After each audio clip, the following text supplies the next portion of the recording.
Excelente. Nuestro primer grupo de fármacos que van a inhibir precisamente la síntesis de folato van a ser las sulfonamidas.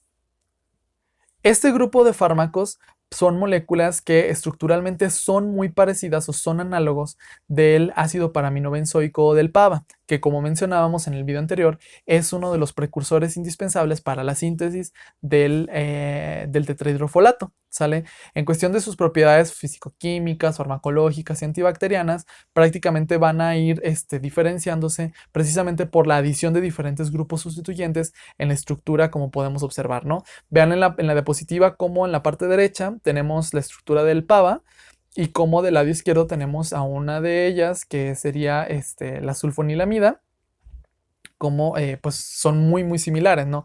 Y en la parte de abajo, donde tenemos sulfadiazina, sulfametoxazol, también preservan esa misma estructura del anillo aromático con con el grupo amino en posición para, por eso se llama así, paramino benzoico, y pues la diferencia radica ya en los grupos sustituyentes, ¿sale? Generalmente tienden a ser mucho más solubles en un pH más alcalino y generalmente pues para que puedan utilizarse en las formulaciones necesitamos que estén en forma de sales sódicas para volver obviamente estos compuestos que suelen ser muy hidrofóbicos, pues volverlos un poco más polares para que podamos generar, por ejemplo, soluciones que puedan ir, en este caso, disueltos y puedan administrarse en forma intravenosa. Entonces aquí vamos a encontrar a estos grupos, ¿de acuerdo? El mecanismo de acción de las sulfonamidas, o que también, por ejemplo, se les conoce como las sulfas de manera coloquial, va a radicar precisamente en cuestión de la similitud estructural que presentan con el PABA. Entonces en este caso son antimetabolitos que van a competir precisamente con con los sustratos normales de la enzima dihidropteroato sintetasa, ¿sale? Entonces, lo que va a hacer la enzima es agarrar entonces en lugar del PABA que necesita para poder generar el tetrahidrofolato, en la primera de las reacciones, en la síntesis de este compuesto, lo va a tomar a este falso sustrato y por ende ya no va a poder continuar con la síntesis del siguiente compuesto y por lo tanto vamos a bloquear en este punto la ruta de biosíntesis, ¿sale? Generalmente el efecto que van a ocasionar las sulfonamidas va a ser precisamente bacteriostático, ¿ok? Con respecto a la resistencia bacteriana, pues muchas bacterias, por ejemplo, si estas bacterias no tienen las enzimas requeridas para síntesis del ácido fólico, pues no van a poder resultar afectadas. Entonces, estas bacterias o estos microorganismos generalmente son aquellos que sí requieren de una fuente exógena de ácido fólico, como les mencionaba en el video pasado, y por lo tanto van a ser naturalmente resistentes a este tipo de fármacos, ¿sale? En cambio, las bacterias que sí tienen este mecanismo de biosíntesis, entonces pueden modificar, por ejemplo, sus enzimas bacterianas, sus dihidropteroato sintetasas, para que tengan entonces mayor afinidad por el PABA normalito que debe de usarse para la síntesis del tetrahidrofolato y en menor instancia por las sulfonamidas, ¿sale? Un segundo mecanismo de resistencia, por ejemplo, podría ser disminuir la permeabilidad celular, es decir, evitar que entren estos fármacos, cerrando por lo tanto los poros por los cuales podrían ingresar estos fármacos y también, por ejemplo, sobreproducir una mayor cantidad de ácido paraminobenzoico para que no haya esa competencia o ese antagonismo competitivo con el fármaco como tal, ¿sale? Entonces en eso van a radicar los mecanismos de resistencia. Con respecto a las indicaciones terapéuticas, no es común solamente administrar las puras sulfonamidas. ¿Por qué? Porque ahorita vamos a ver el caso de los siguientes fármacos que se utilizan en combinación, principalmente por cuestión de problemas de resistencia bacteriana. Entonces, por ejemplo, sulfametoxazol prácticamente se utiliza con el llamado trimetoprim, que ahorita lo vamos a mencionar, en un preparado que se le conoce como cotrimexazol. Sulfasalacina, por ejemplo, no tiene una muy buena absorción intestinal, entonces prácticamente así como entra, suele salir. Esto lo podemos utilizar, por ejemplo, en cuestión terapéutica, pues que podamos hacer llegar el fármaco a regiones, por ejemplo, el colon o intestino grueso, donde haya infecciones bacterianas como colitis ulcerativas, enfermedad inflamatoria intestinal, entonces sería una aplicación bastante limitada, ¿no? Y en el caso de la sulfadiazina, por ejemplo, esta no se suele utilizar vía oral ni parenteral, principalmente por cuestiones de toxicidad, pero sí se suelen utilizar, por ejemplo, en preparaciones tópicas, ya sea gotas, polvos, ungüentos, principalmente cuando tenemos algunas heridas, quemaduras o conjuntivitis bacteriana, en las cuales pues solamente se requiere una administración local, ¿sale? De acuerdo con este tipo de características farmacocinéticas, también las sulfonamidas se podrían clasificar en estos tres grandes grupos. Las que sí se pueden absorber vía oral, que no habría ningún problema en administrarlo vía tabletas, cápsulas, etcétera. Por ejemplo, la mayoría de estas, o algunas, o principalmente como se suelen utilizar, que son estas sulfonamidas más la combinación con otros agentes antibacterianos, que son los que vamos a revisar en el siguiente video. Dos, las que no se pueden absorber vía oral, por ejemplo, la sulfasalacina que les mencionaba, y las que se utilizan o se administran vía tópica, que serían la sulfadiacina o la mafenida, ¿sale?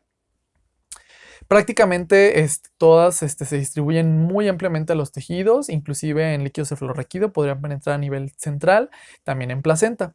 Aquí, en cuestión de la unión a la albúmina, prácticamente suelen ser bastante afines a la unión con la albúmina y principalmente de una forma dependiente del pKa, como se encuentran ionizados. El metabolismo suele ser vía hepática. Y la reacción que van a sufrir en cuestión de biotransformación van a ser reacciones de acetilación y después también se pueden conjugar en forma de glucuranatos. Aquí la cuestión importante del metabolismo de las sulfonamidas es que este tipo de metabolitos, cuando ya se encuentran acetilados, pueden sufrir cuestiones de solubilidad que los llevan a precipitarse y a formar cristales. Y precisamente ese es uno de los principales efectos adversos que vamos a encontrar tras la administración de las sulfonamidas, que pueden precipitarse y formar lo que sería lo que se lo conoce como cristaluria, es decir, la presencia de cristales que vamos a encontrar nosotros a nivel urinario, ¿sale?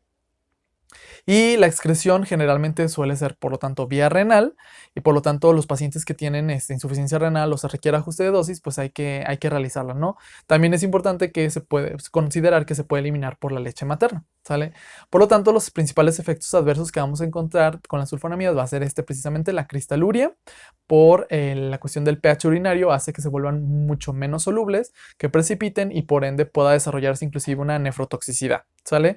Aquí lo importante es que para desbaratar, por así decirlo, estos cristales necesitamos pues consumir mucha agua y alcalinizar la orina con algunos agentes que nos puedan ayudar a prevenir este tipo de problemas, ¿sale?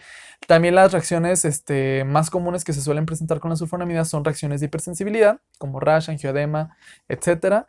Se ha documentado, por ejemplo, la presencia de algunas alteraciones hematológicas, principalmente anemias hemolíticas, pero también pues, se han visto granulocitopenias, trombocitopenias, anemias aplásicas, etc. Y en el caso de los niños recién nacidos, aquí están prácticamente contraindicadísimas la utilización de sulfonamidas, ya que como les mencionaba, estas moléculas suelen tener una muy alta afinidad de unión con la albúmina.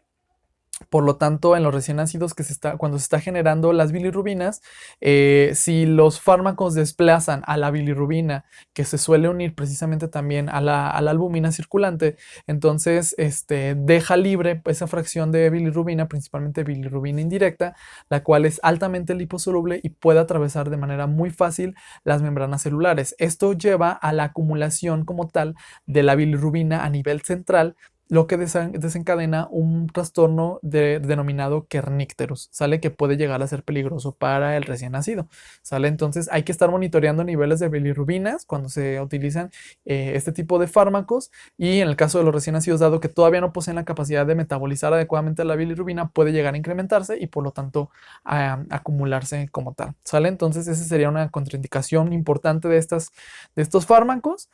No administrarse tampoco, por ejemplo, en pacientes que estén tomando metenamina, dado que pueden cristalizarse formando, obviamente, este tipo de precipitados que les mencionaba. Y, por ejemplo, en el caso de la utilización con warfarina, puede potenciarse también los efectos anticoagulantes debido a que desplaza prácticamente la unión del fármaco con la albúmina, entonces eso lleva a la elevación de niveles circulantes de warfarina mucho más elevados y por ende un mayor riesgo de hemorragias. Y esto también puede ocasionarse, por ejemplo, con la administración de metrotexato, donde se incrementan los niveles séricos de este fármaco, ¿sale? Entonces, prácticamente estas son las cuestiones importantes de este tipo de fármacos. Vamos a continuar con los agentes que se suelen utilizar en combinación con estas sulfonamidas, sobre todo para ampliar su espectro de acción antibacteriano.